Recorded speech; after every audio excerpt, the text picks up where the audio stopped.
नमस्कार, मैं हूं रमेश अवस्थी। समय संवाद में आपका स्वागत है। आज हमारे साथ हैं देश के एक चर्चित आईएएस अधिकारी रमा रमण साहब। उत्तर प्रदेश सरकार ने इन्हें विकास की जिम्मेदारी दी है। काम में कड़क लेकिन व्यवहार में काफी शालीन रमा रमण जी से आज हम उत्तर प्रदेश सरकार के कई विकास के मुद्दों पर बातचीत करेंगे। इससे पहले हम अपनी बातचीत का सिलसिला आगे बढ़ाएं, आइए जान लें।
रमा रमण जी का पूरा जीवन परिचय।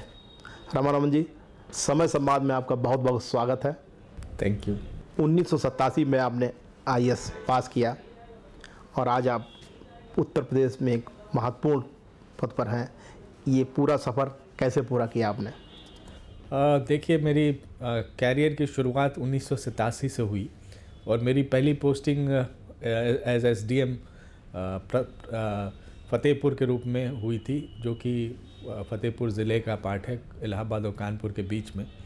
और शुरुआत में जो सर्विस में कैरियर में अधिकारी शेप अप करता है, जो उसका कैरियर बनता है, वो शुरू में जो जिन अधिकारियों के अंडर में वो काम करते हैं उनसे, तो हमारे जो ज़िलाधिकारी रहे होते हैं उनसे हम काम सीखते हैं।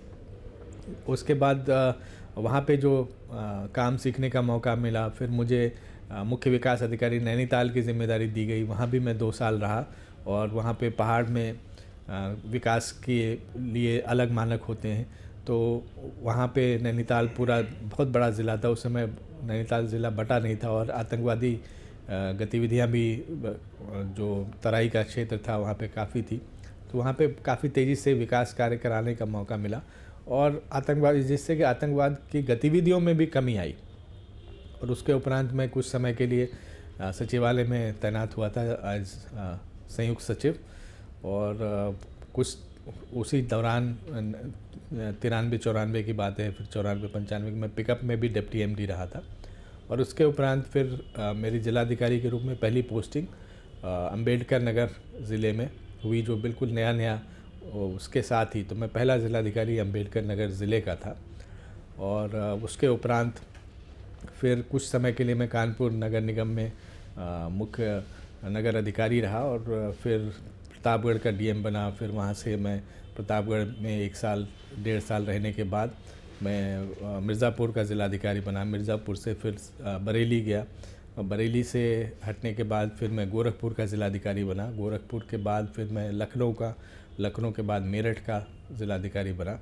तो इस तरह से पूरा मेरा जो टेन्योर है वो एज फील्ड ऑफिसर ही रहा। और उसके उपरांत मैं फिर भारत सरकार डेपुटेशन पे चला गया, तो वहाँ पे करीब 3-3.5 साल में गृह मंत्रालय में निदेशक रहा।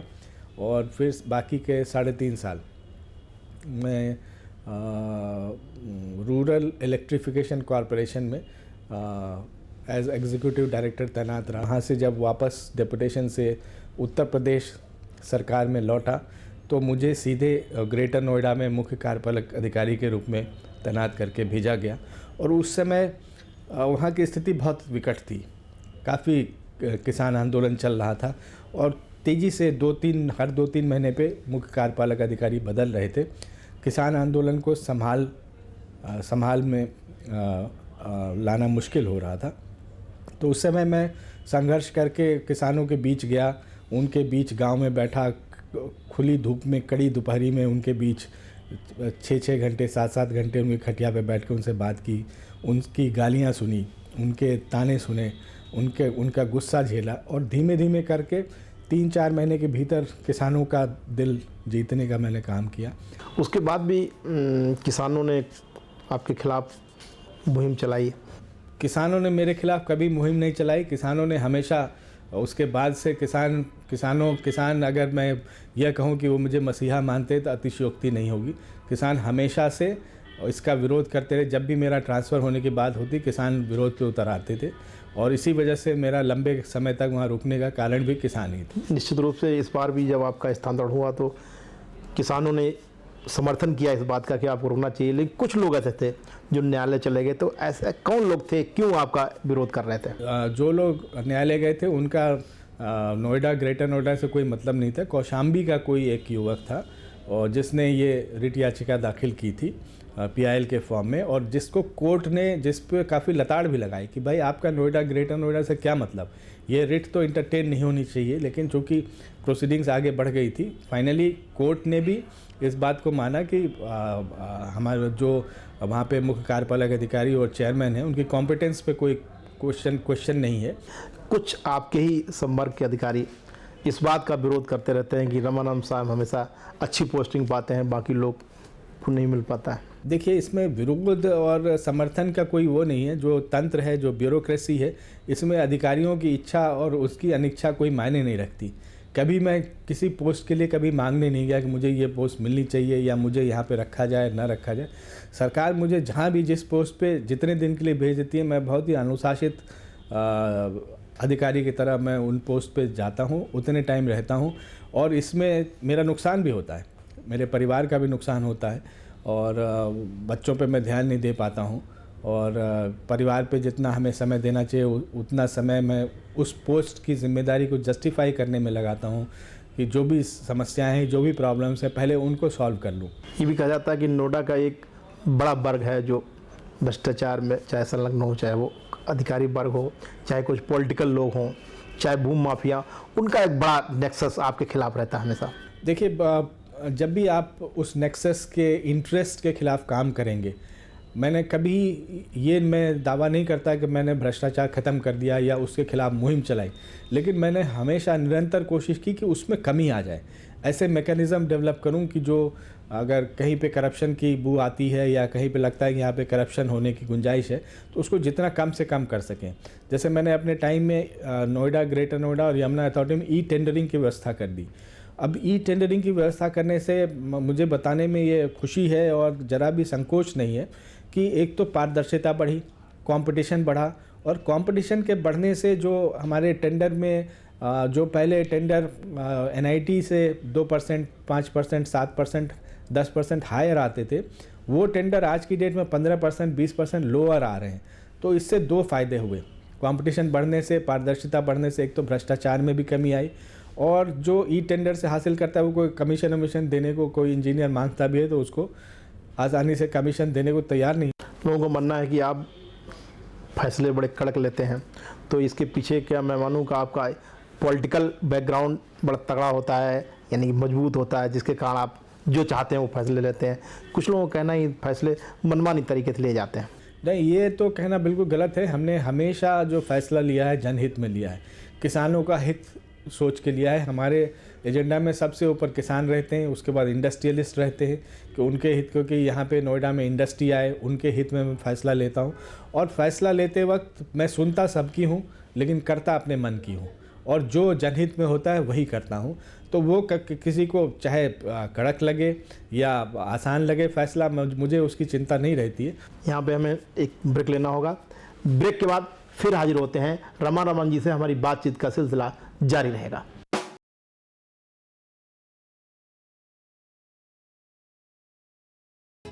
ब्रेक के बाद फिर आपका स्वागत है। हमारे साथ हैं रमन जी। रमन जी, सरकार कोई भी हो, सत्ता में आप रहते हैं, अच्छे पदों पे आप रहते हैं। देखिए, मैं ये तो नहीं कह सकता कि अच्छे पद और बुरे पद क्या होते हैं, लेकिन मैं एक सिद्धांत के साथ काम करता रहा हूँ। और ये इर्रेस्पेक्टिव की कौन सी सरकारें, नहीं, मुझे ख़राब पोस्टिंग्स भी मिली हैं, लेकिन सामान्यतया ये आप कह सकते हैं कि जो ऐसी पोस्टिंग मिली है जिसमें ज़िम्मेदारी काफ़ी मुश्किल भरी रहती है, चैलेंजिंग जॉब रहता है, और उसको मैं बखूबी निभाता रहा हूँ। और चाहे शुरू की बीजेपी गवर्नमेंट रही हो, या समाजवादी पार्टी की रही हो, या बसपा की रही हो, कांग्रेस की रही हो, मुझे बाय एंड लार्ज ऐसी पोस्टिंग्स मिलती रही है जिसको कि आप कह सकते हैं कि आपके मापदंड के हिसाब से अच्छी पोस्टिंग कही जा सकती है। नोएडा जब अथॉरिटी बनाई गई थी तो ये माना जा रहा था कि एक इंडस्ट्रियल हब बनने जा रहा है, लेकिन अब एक ऐसा लग रहा है कि ये दिल्ली का एक टाउन भर के रह गया है। जो इंडस्ट्रियल का जो सपना था वो लगभग ख़त्म सा हो गया। नहीं, देखिए, ये बहुत बड़ी भ्रांति है। नोएडा का एक मास्टर प्लान है, और उसी मास्टर प्लान के हिसाब से मास्टर प्लान में रेशियो फिक्स्ड है कि इतने परसेंट, जैसे अभी 18% इंडस्ट्री होगी, 30-31% हाउसिंग होगी, 15% इंस्टीट्यूशनल होगा, 7-8% कॉमर्शियल होगा, इतने परसेंट ग्रीन होगा, इतने परसेंट उससे कोई छेड़छाड़ नहीं कर सकता, वो सैक्रोसैंक्ट होता है। तो शुरू में इंडस्ट्री पे फोकस था, और आज भी नोएडा में 8,000 औद्योगिक इकाइयाँ कार्यरत हैं, और नामी इकाइयाँ कार्यरत हैं, बड़ी इकाइयाँ कार्यरत हैं, जो इंडिया में वहीं पे नोएडा में ही कार्यरत हैं। जैसे सैमसंग है, उसका इंडिया का बेस यहाँ पे HCL है, उसका इंडिया का बेस नोएडा में स्थापित है, और इस तरह से लाखों लोगों को रोज़गार मिला हुआ है। तो लेकिन चूंकि पहले इंडस्ट्री बस गई, तो उसके कॉरस्पॉन्डिंग जो रेजिडेंशियल का है पार्ट बचा हुआ, अब रेजिडेंशियल पार्ट बचा हुआ, तो इधर पिछले 4-5 सालों में ग्रुप हाउसिंग होने की वजह से हो हल्ला हाउसिंग, और फोकस भी, और प्रचार भी, और एडवर्टीजमेंट भी, सब ग्रुप हाउसिंग प्रोजेक्ट्स के आए। तो ऐसा लगता है कि खाली हाउसिंग ही हाउसिंग है। नोएडा में माना जा रहा है कि 3 तरफ से फ्लैट बन रहे हैं, और लगभग 10 लाख से भी अधिक फ्लैट बन रहे हैं। उधर गाजियाबाद में फ्लैट बन रहे हैं, तो नोएडा चारों ओर से घिर गया है। क्या लगता नहीं कि इससे काफ़ी लोगों को परेशानी होगी भविष्य में? नहीं, देखिए, इंफ्रास्ट्रक्चर जो भी नोएडा का बना है, वो एक उसके लिए 2031 की जो पॉपुलेशन का हमें एक मापदंड फिक्स किया हुआ है, और जो कि NCR प्लानिंग बोर्ड से हमें मिला हुआ है। 2031 तक नोएडा की आबादी 25 लाख का मापदंड है, और हमें उसी हिसाब से इंफ्रास्ट्रक्चर तैयार करना है। चूँकि मास्टर प्लान के हिसाब से ही हमारे जितने भी फ्लैट्स बन रहे हैं, और तो उनको इंफ्रास्ट्रक्चर मुहैया कराने में किसी तरह की परेशानी नहीं होगी। आपको नहीं लगता कि आबादी जिस तरीके से बढ़ रही है वो 2031 का इंतजार नहीं करेगी? जो मानक है वो पहले पूरी हो जाएगी आबादी का? हाँ, मानक मुझे भी लगता है कि 2031 के पहले ही 25 लाख की आबादी का मानक पूरा हो जाएगा। तो नोएडा अथॉरिटी ने उसके लिए कमर कस रखी है। इंफ्रास्ट्रक्चर भी उसी के कॉरस्पॉन्डिंग उसी तेज़ी से विकसित किया जा रहा है। बिजली का इंफ्रास्ट्रक्चर बढ़ाया जा रहा है, पेयजल का इंफ्रास्ट्रक्चर ठीक किया जा रहा है, रोड नेटवर्क बढ़ाया जा रहा है।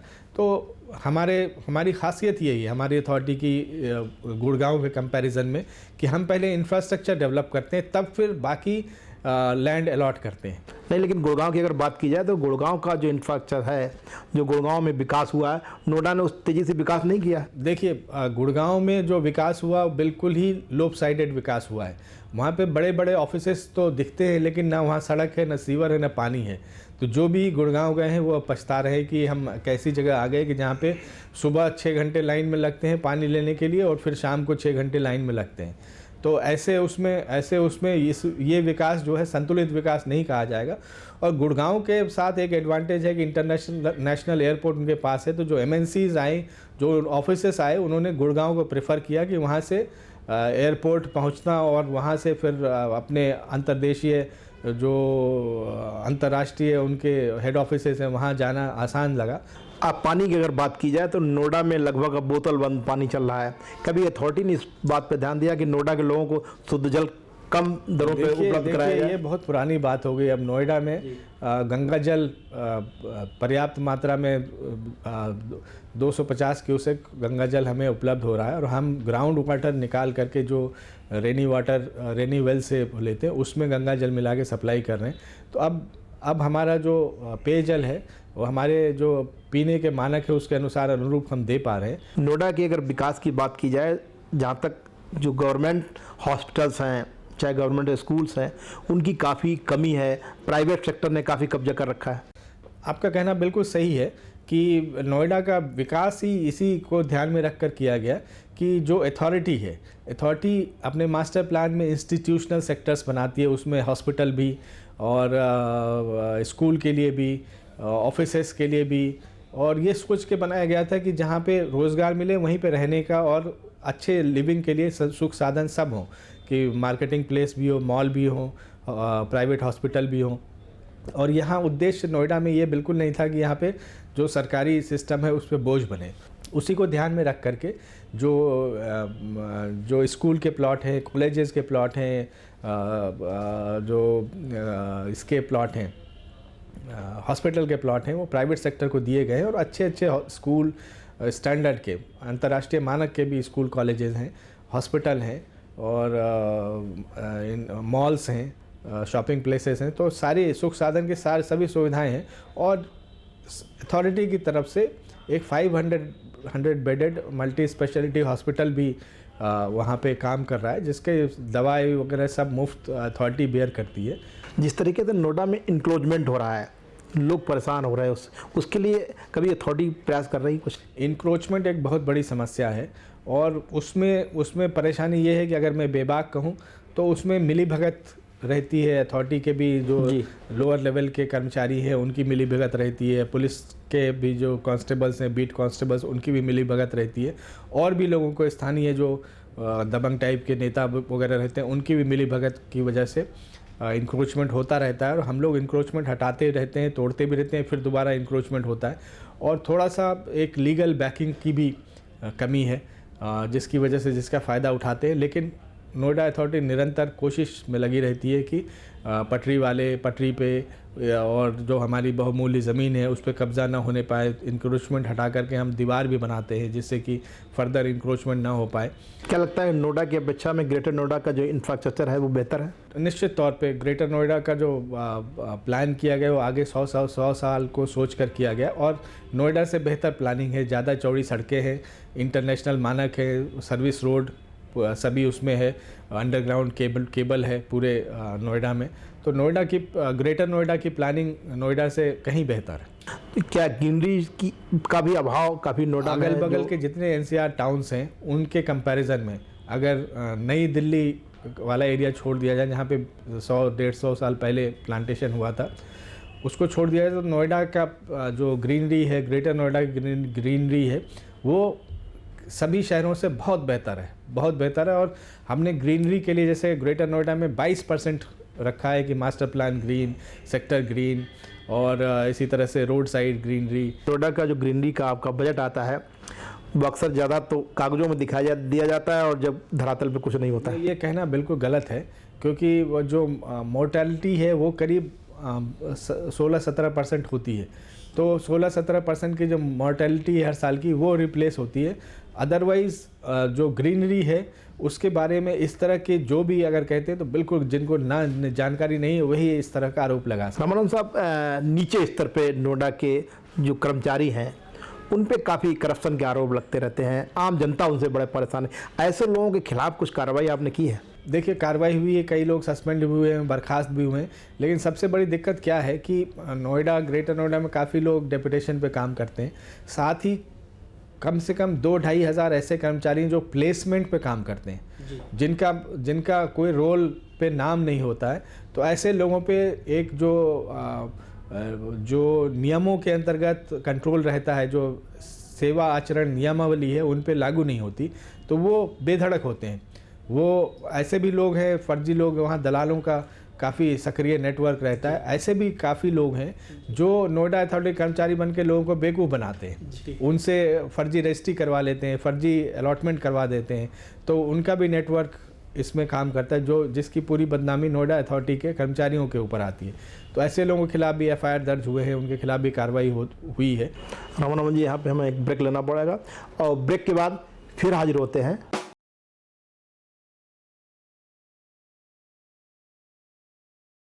ब्रेक के बाद फिर आपका स्वागत है। हमारे साथ हैं रमन जी। रमन जी, एक बड़ी समस्या है और जिसके बारे में लोग चर्चा करते हैं कि निवेश उतना नहीं हो पा रहा है जितना होना चाहिए।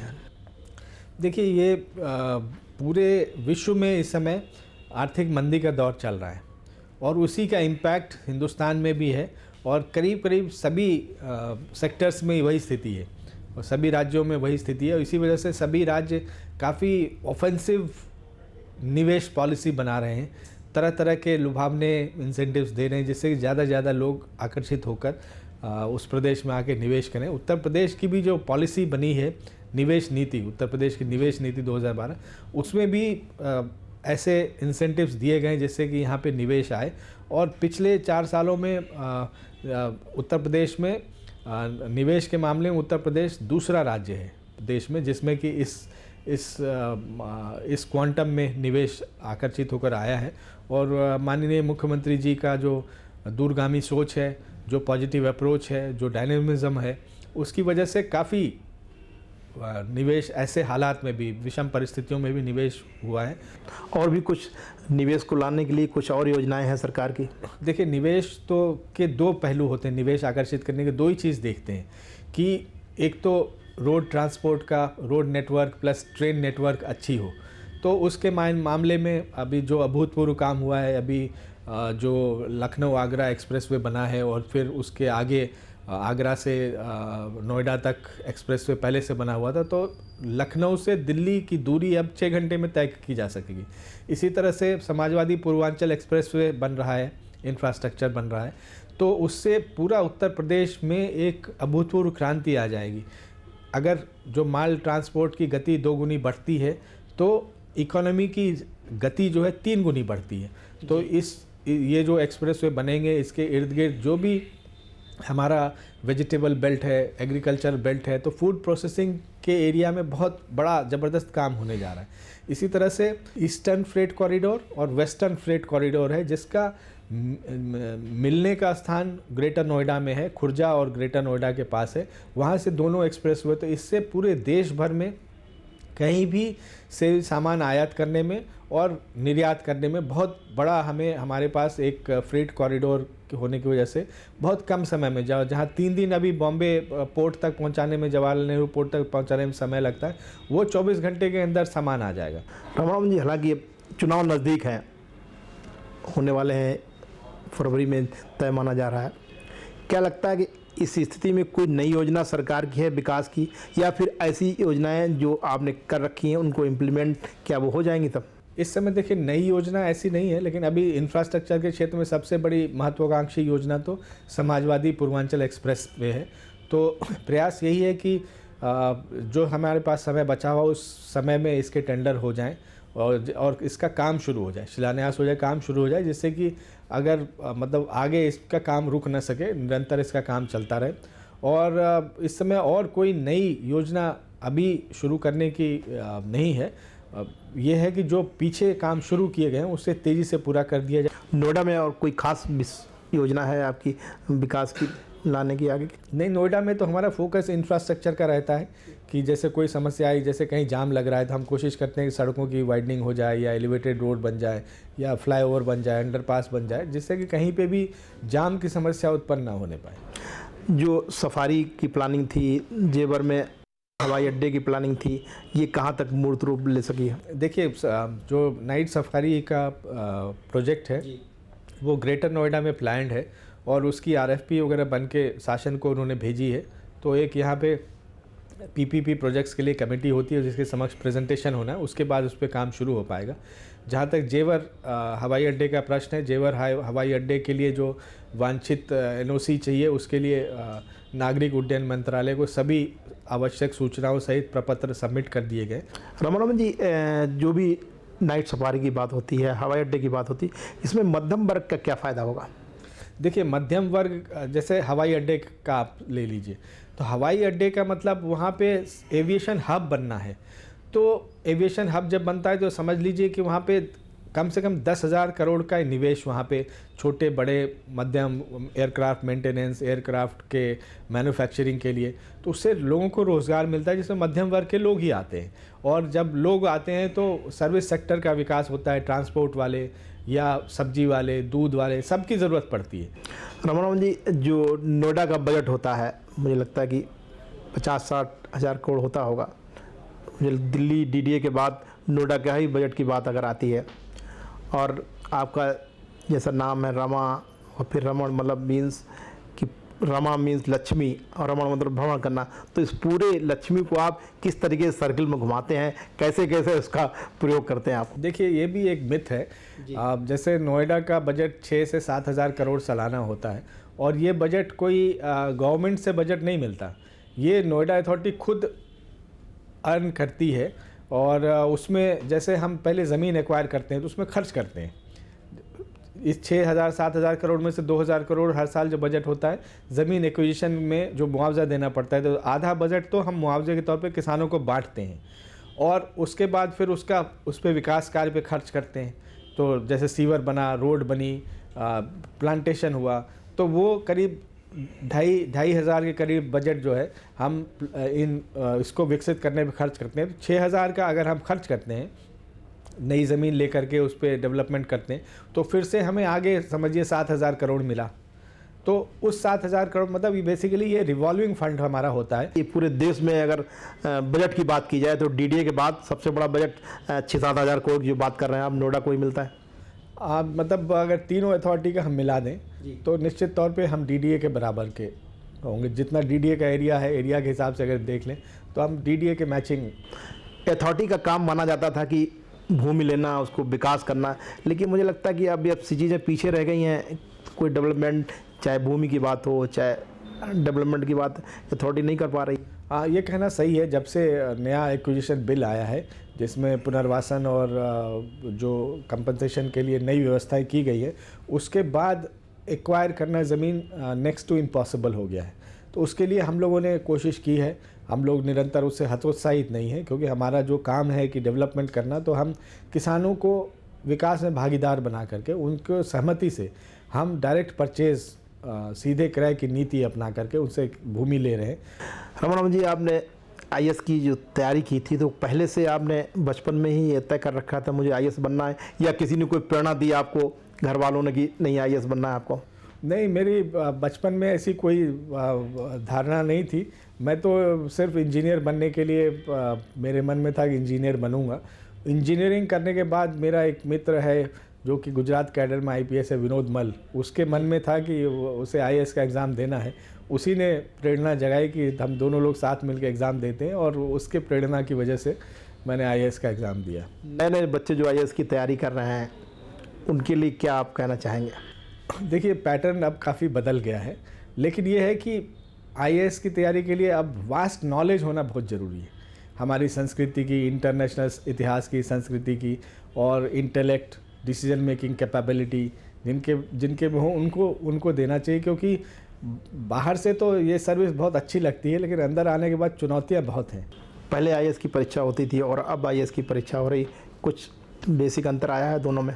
अब जो परीक्षा का पैटर्न है, मुझे उस पर कुछ कहना नहीं चाहिए, क्योंकि लोगों ने सोच करके ही उस तरह किया। लेकिन अब एक पर्सनैलिटी का जो सिलेक्शन होता था, पर्सनैलिटी देख करके, उस पर उतना फोकस नहीं रह गया है।